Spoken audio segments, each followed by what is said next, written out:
I think that we are poised in Texas to lead the nation in lithium extraction from brine mining. And I'm really excited about the thought of that. I really do think Texas can be the leader in it. And I think the U.S. can be a leader across the world in it. And I'm excited to see the Texas economy benefit from such a future-oriented energy storage solution. Welcome to the Land Department Podcast, the state of land and energy as we see it. Brent, I know we got a lot of great things to talk about today, but we can't not address the mustache in the room. What? I don't know if you're following suit with me or what's happening here. I don't know. I've been telling people this thing's been hiding on my face for years, but I finally let it roam wild and free. And I don't know, man, this thing has majestic power, Khalil. I'm pretty sure business is just coming. My wife's looking at me with a twinkle in her eye. She called me Bert this morning. I'm looking at Trans Ams on Facebook Marketplace. There you go. Did you write any tickets this morning? I did issue 2 citations, because it's just because now I have the power to do so. Citizen's arrest, man. Reagan, I can't tell if you should have FOMO right now or if you're just grateful not to be a part of this. No, to make it super coincidental, last month we had a fundraiser for the United Way in our office, and the challenge that I made the office was that if we meet a certain goal, I will shave my beard and leave a mustache. And so this Friday, I am shaving my beard and leaving a mustache. Now, I'll say, guys, I'm not shaving the top, so I won't match it completely. Listen, if I had a beautiful head of hair like you, I would never do it either. Yeah, this was your choice. This was not my choice. I appreciate that. It is slowly but surely, though, the widow's peak is coming, so it may just be a couple years away. Man, if I'd have known Friday was mustache day, we'd have definitely rescheduled this. Yeah, we would have rescheduled this easily. In fact, I might just impromptu cancel this thing. Well, Brent, how did you meet Reagan initially? So, so this topic that we're gonna, this whole lithium extraction through produced water is kind of the thing. It's a lot of questions, a lot of conversation, a lot of, at least in the landman world, like, what is this going to be? What can it be for us? And just coincidentally, we're a member of the San Antonio Landman Association. Saw their newsletter, and Reagan was going to speak on this very topic. So I hadn't met Reagan before, but we do a lot of work with his firm in support of his firm's clients, and reached out to Amanda Van Dusen here in Houston. And she said, absolutely, I could introduce you to him. And so she kindly did. And I called him up, and we talked about ranches and deer hunting and duck hunting for about an hour. And then I said, oh, by the way, we do this like podcast with 15, viewers. Would you like to come and talk about it? And of course, he was gracious enough to join us. So Reagan, very nice to have you on today, man. Thanks for joining us. Yeah, I really appreciate the opportunity to come on. And you're right. I think of our hour and 10-minute conversation, an hour and 8 minutes was deer, ducks, and a little beer. And the rest of it was brine. So it won't be like we're repeating topics today, since we only got to discuss it for about 2 minutes, but I was happy to talk about other things. Yeah, same here, man. Same here. So, it's the new hot chick, right? for landmen, we with the electrification of America and EVs and all this stuff, everybody knew that, the dirty secret and the dirty part of that was, lithium extraction. And all you see when you think of that is, strip mining in South America and child labor and whatever else, all the dirty things. And so I guess what's appealing is, this is a produced water thing.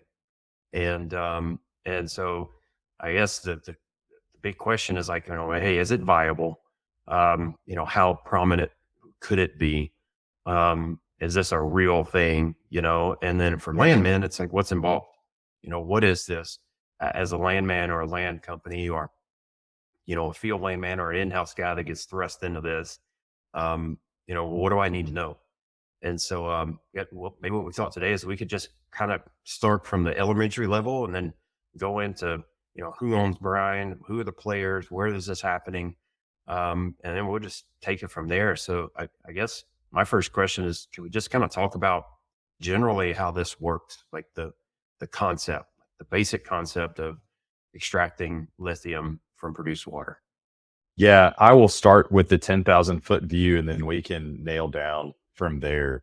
And as you mentioned, the electrification of America, the energy transition, the kind of blending of all the resources we're going to get power from is something we have to be cognizant of as oil and gas lawyers, as landmen, as participants in the industry. It's something that the scale of which it will happen, I think we all have questions of, but there's certainly kind of a hybrid approach to producing power at the moment. And lithium is important because that's the way right now we store power.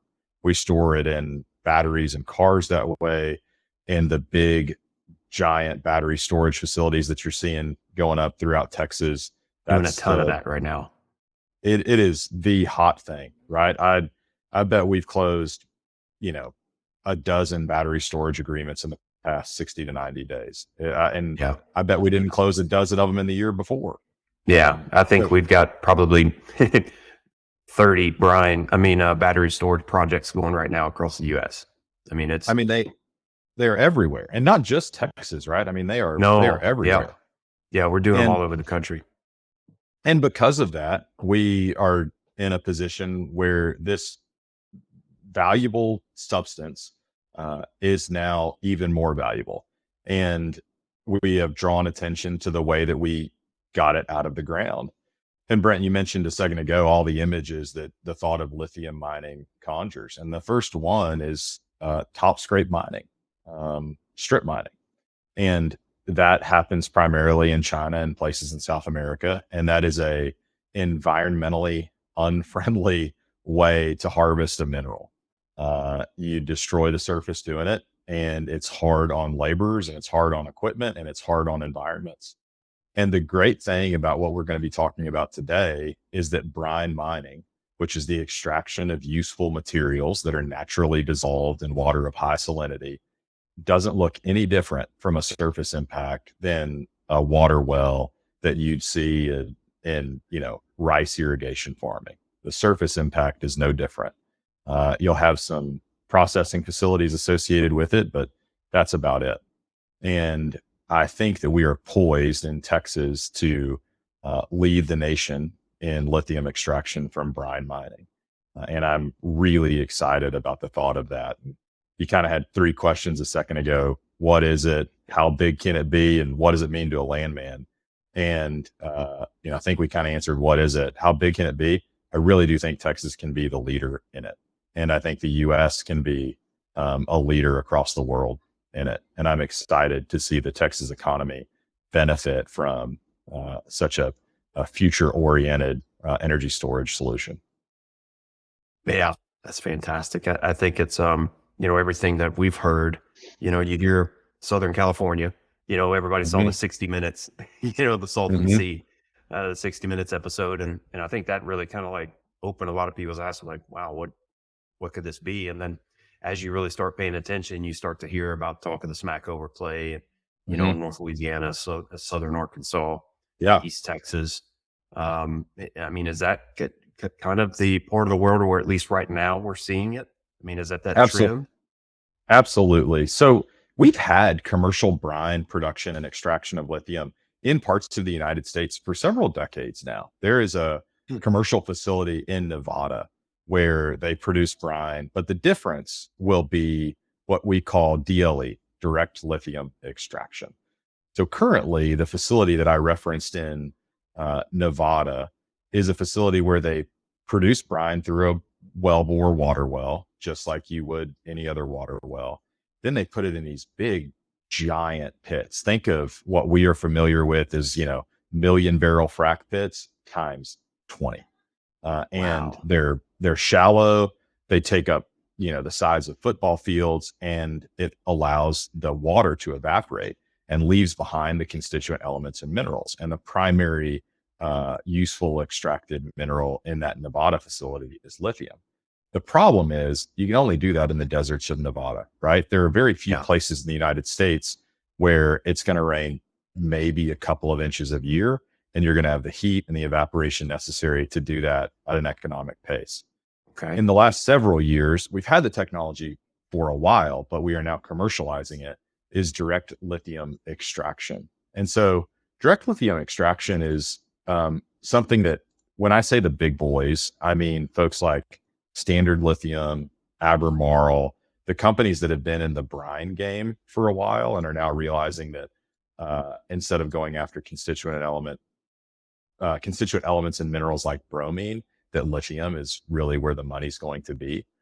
And so the difference between evaporation ponds and direct lithium extraction is evaporation ponds are really, really large volumes. It's a 12 to 18 month process, and you treat the water with things like calcium hydroxide, sodium carbonate in order to reach your final product.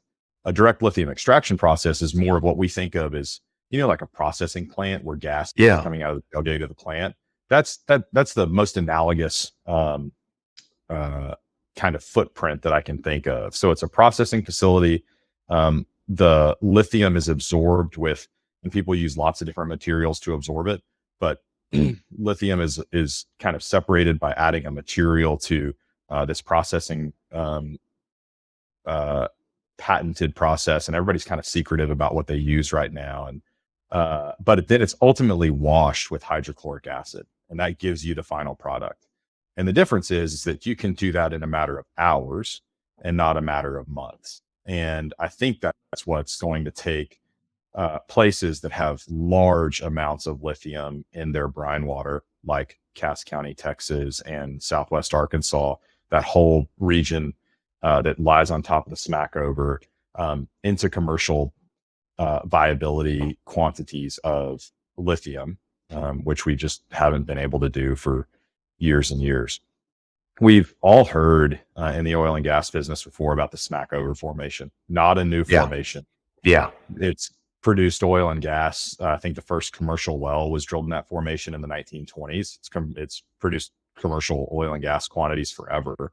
Oh, and God, when you hear about a bunch of these old guys that have been in the formation forever, you think of those conventional vertical players in that deep East Texas, Southwest Arkansas kind of Magnolia area, real oilmen, right? The guys that roll down their window just enough to be heard, not enough to let any of the air conditioning escape, kind of folks. When you see them in the field, those guys talked about the Smackover as, quote, a sea of water with a little bit of oil. And I think now we're all seeing the benefits of it being a sea of water. And to put this into a better context, the kind of what they call the golden triangle of lithium at the moment is the confluence of three borders: Bolivia, Argentina, and Chile. And that area right now, you see commercial concentrations of lithium in the brine that's coming up as around 400 to 600 milligrams per liter. And that's like the gold standard across the world.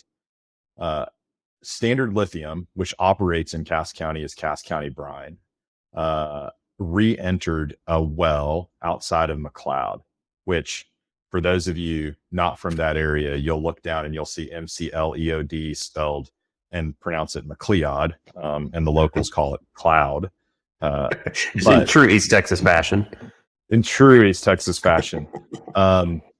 And they re-entered a well, and their initial results in March of 2023 were, I believe, 643 milligrams per liter.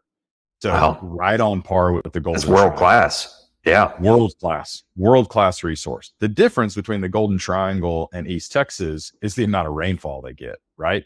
I mean, the Chilean desert gets a lot less rainfall than East Texas. And so you can't use evaporation ponds in East Texas like you could in the Golden Triangle. And so now that we have, DLE technology that's going to allow us to extract it with a plant instead of a big evaporation pond, that resource becomes just competitive on an international level. And the most fascinating part is that I think it is competitive now, and that's without, a major innovation, refining. Major innovation, right? It's a very nascent industry. I'm excited to see where the industry is in 5 to 7 years. We all know what we've seen in, technological increases in horizontal drilling and fracking and things like that over the last 2 decades, imagine where lithium is 20 years from now. Yeah. I mean, just to talk about the smack over and all that. I mean, gosh, we've leased 500,000 or 600,000 acres worth of smack over, Yeah. 2 different times. Yeah. North Louisiana, Southern Arkansas, through all that. So all that's very interesting. And it's you think of other plays like the Austin Chalk through Central Louisiana. What is that? I mean, so it's not just where you have a lot of produced water, right? It has to be areas that are lithium rich, or is lithium present in all these other heavy brine producing plays? What's the concept there? How do you test that? How do they identify the areas that are viable? Yeah. So we're really kind of at the beginning of figuring out what those viable areas are. The easiest thing to do right now is re-enter old well bores and test water. One of the things is when I say the industry first started, when the kind of land play in that northeast part of Texas, southwest part of Arkansas came about, people were thinking of it in different ways. They said, okay, we have water cuts on this old vertical production. Maybe that's how we go get this produced water. Then people were thinking, well, man, these are large commercial quantities. Let's just drill these deep brine wells. And I think it's going to be a little different depending on if you're in Texas or Arkansas or Louisiana.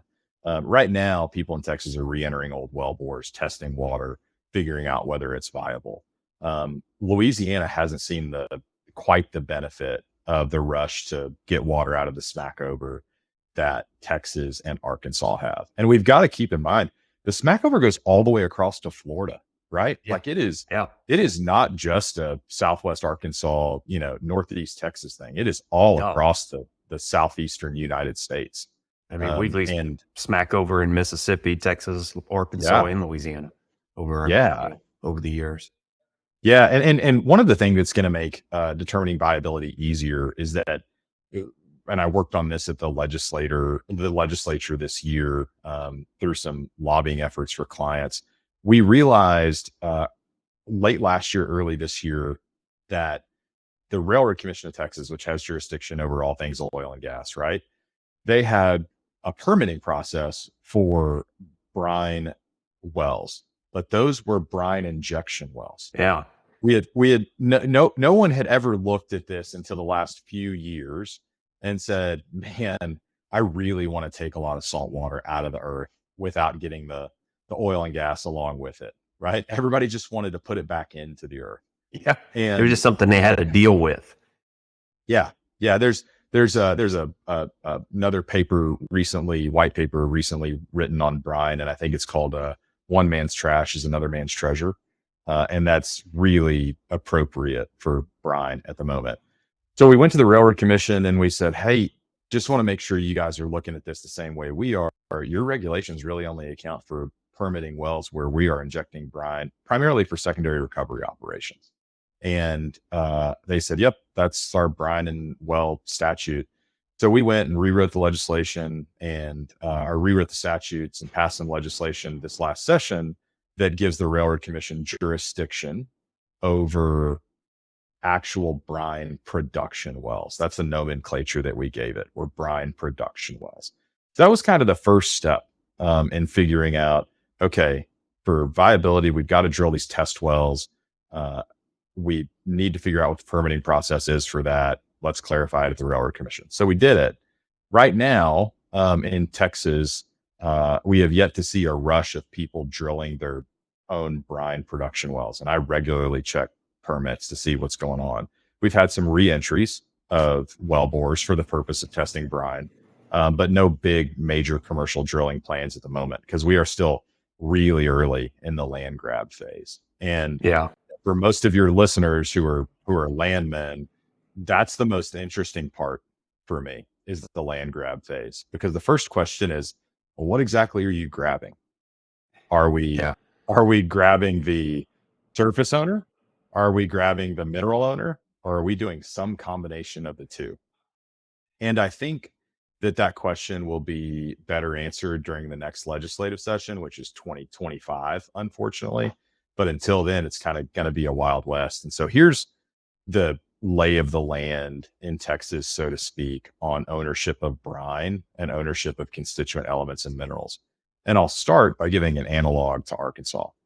Arkansas has had a brine industry for a long time. And in the 1970s, people realized that you could produce brine to extract commercial quantities of bromine. And bromine's used in a lot of different stuff. And so companies like Albemarle have been quietly operating in Southwest Arkansas outside of Magnolia and El Dorado and places like that for decades. And in the 70s, people realized the same issue we're seeing now in Texas. Oh my gosh, when people reserved oil, gas, and other minerals, were they intending to reserve constituent elements and minerals in the saltwater? Was that something that was foreseeable at the time? So subject to this weird doctrine called the Strohauer doctrine, I believe, or something to that effect, in Arkansas, they settled ownership of constituent elements and minerals, particularly brine and lithium, through legislation. And they settled on it. And you don't have those questions in Southwest Arkansas. But you jump down to Texas, and we haven't made it that far yet. And in Texas, we have a much stronger mineral lobby than they do in Arkansas. And case law in Texas has been settled for a long time that brine itself is owned by the surface owner. There's this old case called Robbins versus Robinson Petroleum. And in that case, an operator was producing brine as part of a big unit from one surface owner's tract and using it as kind of a secondary recovery operation to water flood the rest of the unit to drive up reservoir pressure. And the service owner came and said, hey, man, you're using part of my estate for the benefit of other mineral estates. I get it if you're using my surface to benefit my mineral estate, but you're taking my surface and going to produce other mineral estates with it. I don't think you can do that. And in that case, the Supreme Court of Texas came and said, yep, brine's a part of the surface estate. So we've operated for years that brine is part of the surface estate. What it didn't say was the constituent elements and minerals in brine, what estate are they part of? We know things like salt are part of the mineral estate.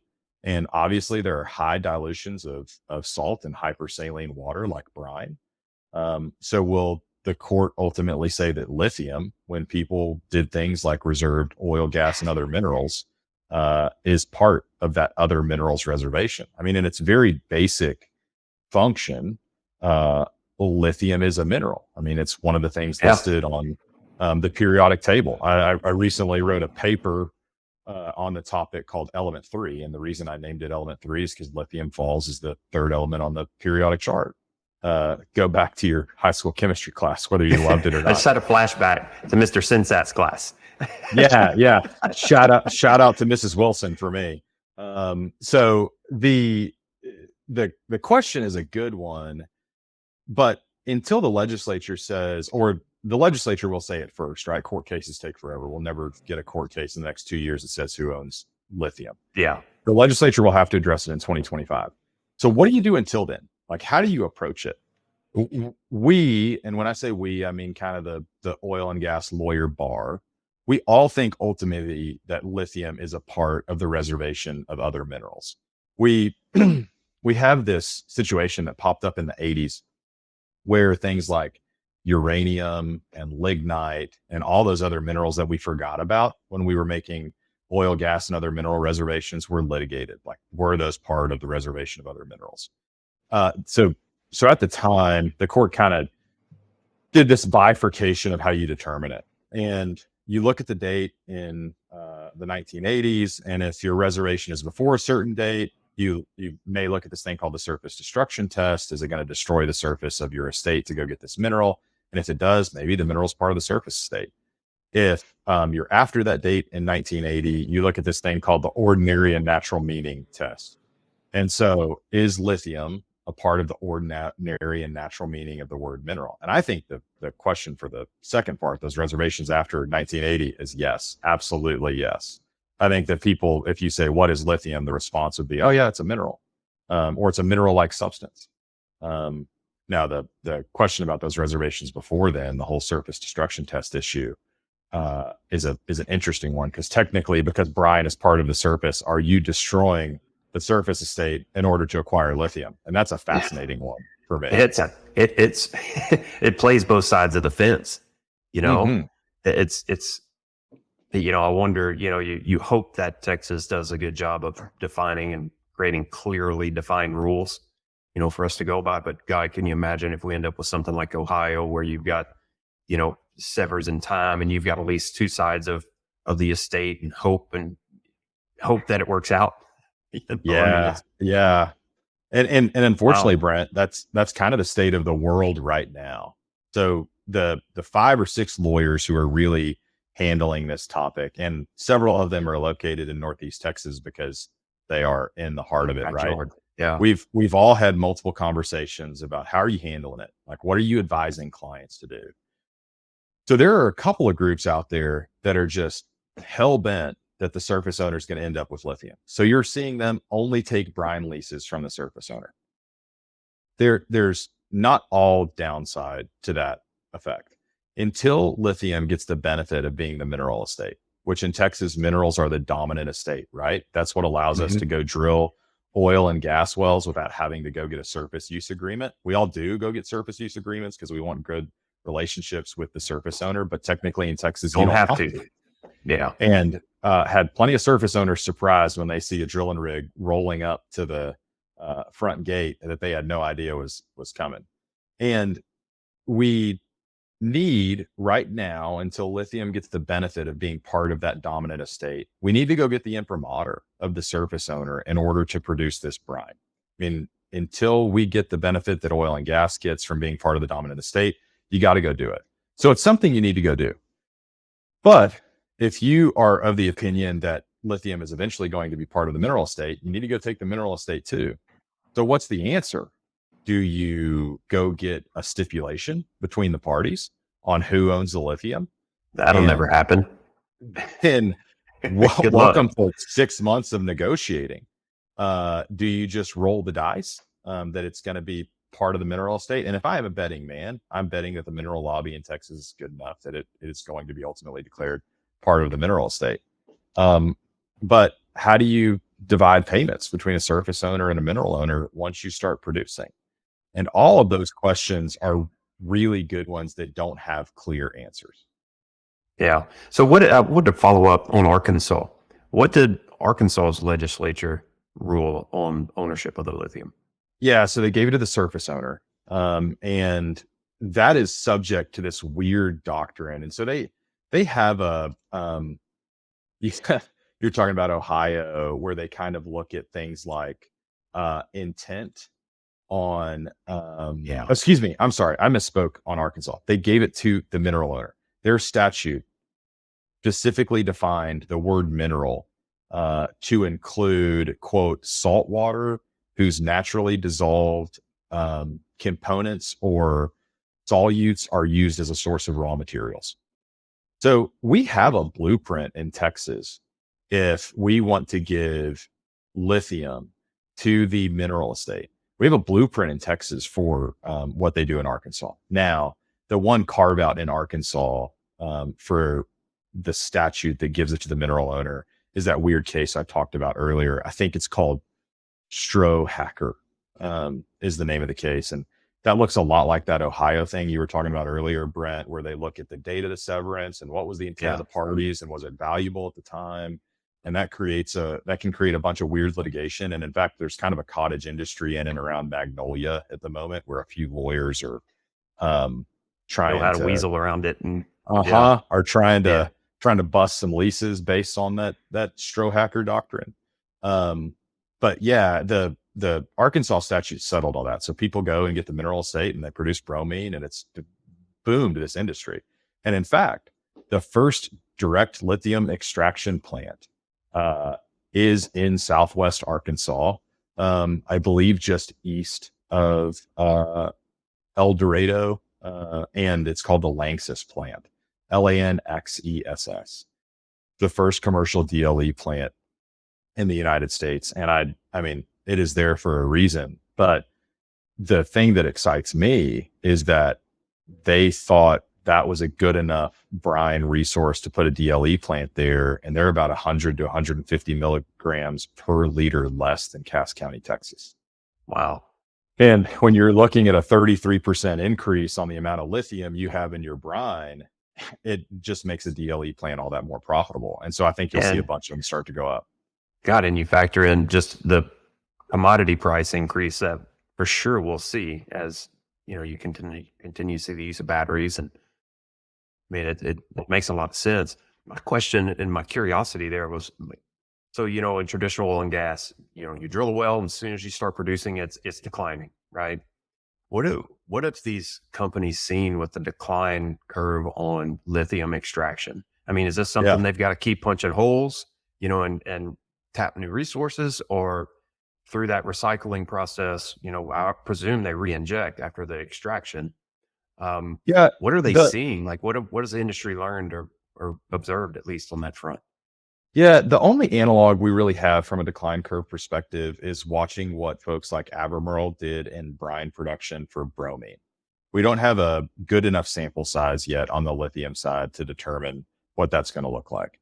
But if you look at folks like Albemarle for brine production on bromine, they drill a lot of wells. And guys, these wells are not cheap. I mean, they're 10,000 foot vertical wells, but the AFEs on them look like horizontal wells. One of the reasons is you have to build out the casing and the pipe and everything to withstand this really highly corrosive substance that's coming up the wellbore. I mean, we all know that, you spend 3 weeks at the coast down in Texas and you start seeing little rust spots on your car frame, right? Because the air is just so full of salt, and salt is so highly corrosive. Well, imagine you have, in the grand scheme of things, salt water in the ocean as compared to the ocean of salt water under the ground. This is hypersaline. And so you have that touch in the pipe and coming up the wellbore. They replace that casing all the time and that pipe all the time. And that's what makes those things so expensive. So I think the resource itself, they're not seeing a decline. They'll see a decline in reservoir pressures because of where they're producing water from. But from a, if you're looking at it, thinking of like a BOE perspective, the water you're getting out is still having the same amount of milligrams per liter. It's just the amount of water you're able to get because of pressure issues. And so they end up going and putting another straw in the ground because of the way reservoir pressure is as makes water produced. Yeah. That makes sense. I think it'd be good to get an understanding of the economies of lithium. Just, what does it cost to run these DLEs, and maybe even the cost of an evaporation method that's like in Nevada. But then also, what is the market like for lithium, and what is the real potential for profitability? Yeah, the market, I'll start with the market for lithium, and then we'll kind of dive into operating costs. The market to lithium over the last 20 years has been fascinating. So from 2010 to 2018, we saw a 3x in lithium demand.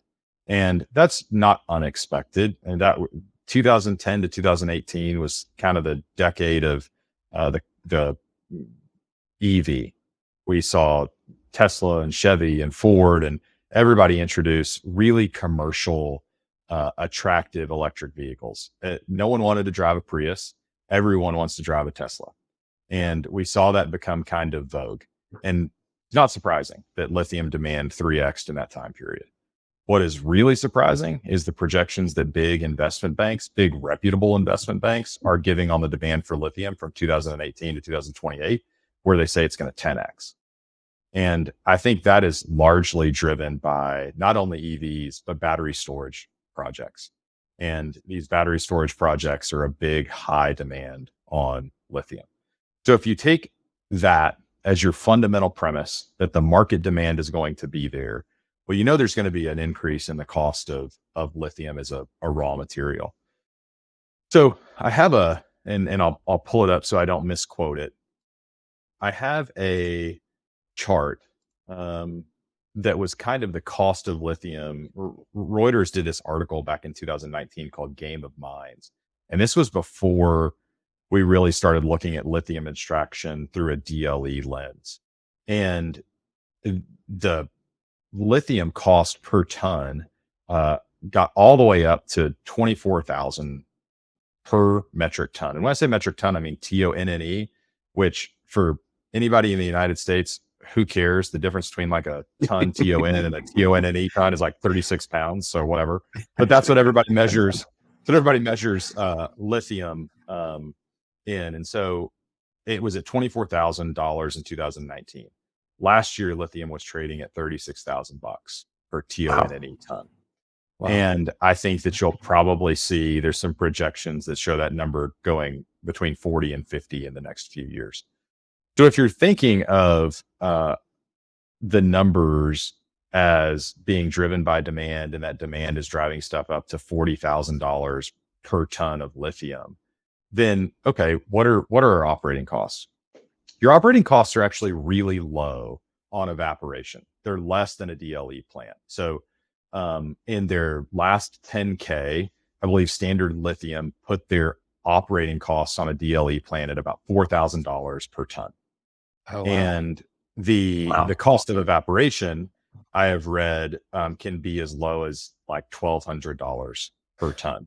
But here's the deal: is it costs you $1,200 per ton, and it takes you 18 months to get that ton. This costs you $4,000 per ton, and it takes 10 hours. Yep, exactly. Yeah. And so that economy of scale is certainly present there. You are able to scale up much quicker on production, and as a result, you're willing to take a hickey on what it costs to produce. And remember, we can't do evaporation everywhere. There are very few. You have to be in deserts. Arid climates, right? Yeah. You just can't do it everywhere. And outside of the valley in Nevada, we just don't have those commercial facilities in the United States. And I am a firm believer that we won't, and the DLE will drive the industry. So when you're selling lithium at $40,000 and your costs to get it to market are 10% of that, pretty good margin. That's something that is really attractive. Yeah. And so what's the expectancy of like a well? Like, how many tons do you think you could get from a well? Is there any metrics on that? No one has released any good metrics so far. And that's because from a lithium standpoint, no one's really had big commercial wells. I mean, they've re-entered well bores to figure out tests, and everybody's still in the land grab phase. I think we'll know more of that probably in the next 12 months. And I think they'll release that information even later, longer than that. They have an obligation to their shareholders, the publicly traded companies, to eventually release it. But it's this fine line between what do I want to tell my competitors and what do I want to make my stock price do. It's a fun dance that I'm glad I don't have to do. Yeah. So on the commercial terms, so we talked about operating costs. How are these leases structured? What are we seeing on that front? What's to the mineral owner or the landowner? How is that compensation factored in? Good question. And it actually differs between the state of Arkansas and the state of Texas. So because the state of Arkansas, it has oil and gas present, right? We all have seen the SMAC overproduced. We all watched the Fayetteville shale play for a little bit. Chesapeake was a mover and shaker in Arkansas for a bit. They aren't a nascent mineral industry, but they're nowhere near what we are in Texas. And when people started putting lease forms together in Arkansas, it was really just a rental approach. And granted, when they settled legislation that said the mineral owner owned it by defining saltwater as a mineral, the competition between surface and the mineral estate went away. And so it was kind of like, we know you, there's no risk, we're going to pay you what's market. And they did a rental approach. And, you saw rentals as low as $2.50 per acre per year. And then you started seeing rentals that were a little higher. There were some folks that were paying per barrel of brine. And we're talking in like the single digit cents per barrel of brine kind of numbers. Then when it moved down to Texas and we started seeing the land grab in Texas, mineral owners were like, shoot, to create a complete alignment, we want royalty, y'all. We don't want just this rental. What do you think you are, a deer hunter? We're not going to pay you. You can't pay me just a price per acre to use my land. And so they negotiated this form of royalty that's much lower than what we would see in the oil and gas world. I mean, you're seeing single digit royalties, not 25%. Yeah. And I think that'll be driven up over the next couple of years as the commercial viability is proven out. But until then, you're going to get this weird hybrid of a price per acre and a royalty. And so what it's really turned into is this price per acre during an option period that gives everybody the right to go out and test water. And then once the viability of the, it's the equivalent of running seismic on an oil and gas property. Once the viability is proven, they enter the primary term and they have a certain number of years to drill a well or pool it with lands that a well is drilled with. And typically they're still paying a rental during the primary term. But as soon as a well is drilled, it's a combination of a rental and a royalty. Yeah, makes sense. That royalty is so low that it sort of is de minimis in the grand scheme of things right now. But I think eventually you'll start seeing those royalties increase. The market dictates those things. The curiosity, the thing that comes to mind, you think about, the Smackover area, a lot of existing oil and gas production there and existing oil and gas leases. Yeah. Many of which are very old, just standard oil, gas, and other minerals. I mean, I could see where if you've got an eighth royalty oil, gas, and other minerals lease through, I don't know, Carthage Field, just as an example, that's generally the part of the world. Is the I guess, are we leaning toward the thought that, hey, that oil and gas lease is going to cover lithium if legislature deems it's a mineral estate?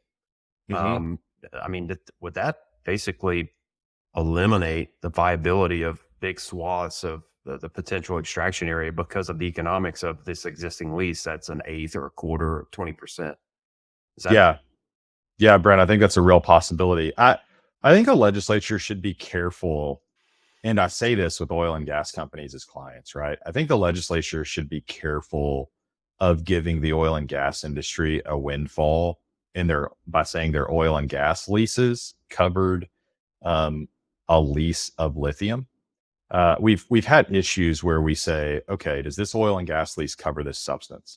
And in fact, we had this weird case when produced water started to become so valuable in West Texas for lots of reasons, primarily because we all discovered that you could recycle produced water and use it in drilling and completions and sell it back as fresh water.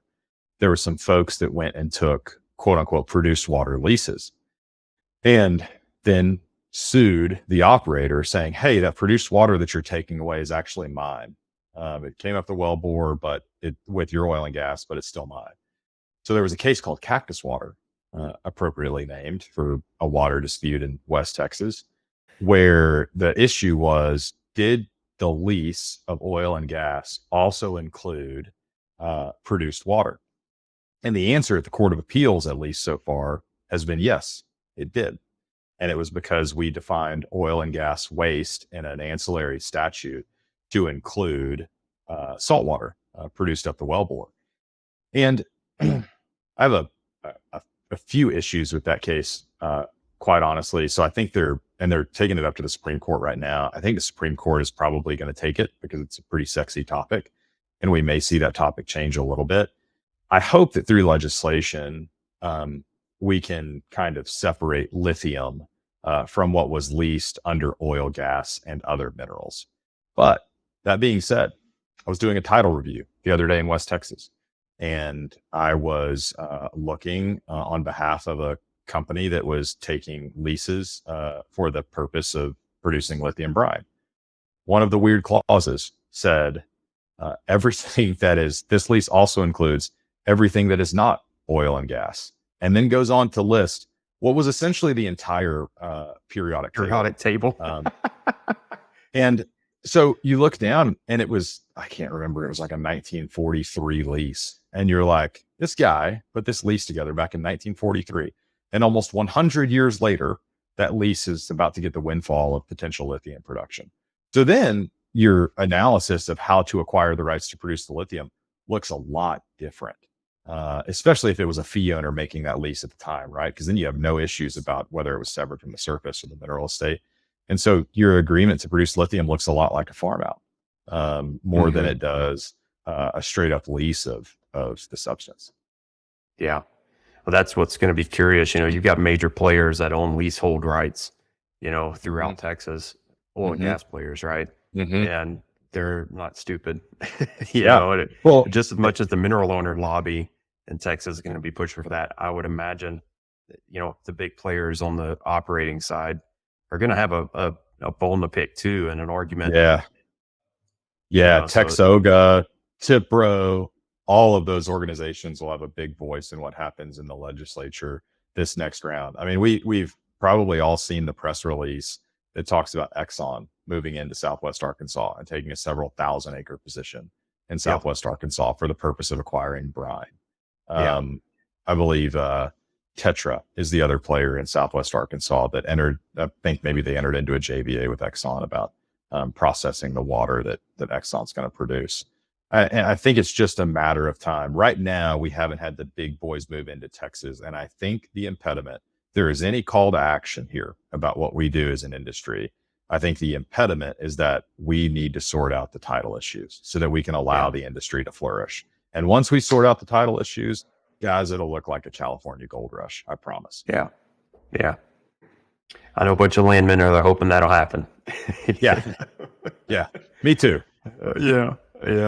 Well, gosh, Reagan, wealth of knowledge. Thank you so much for joining us today. Really appreciate your time and certainly your expertise. And who knows, man, we might have to reconvene and give some updates here in a year or so. Hopefully it's favorable for the state and can give some clarity as we get into 2025 and beyond.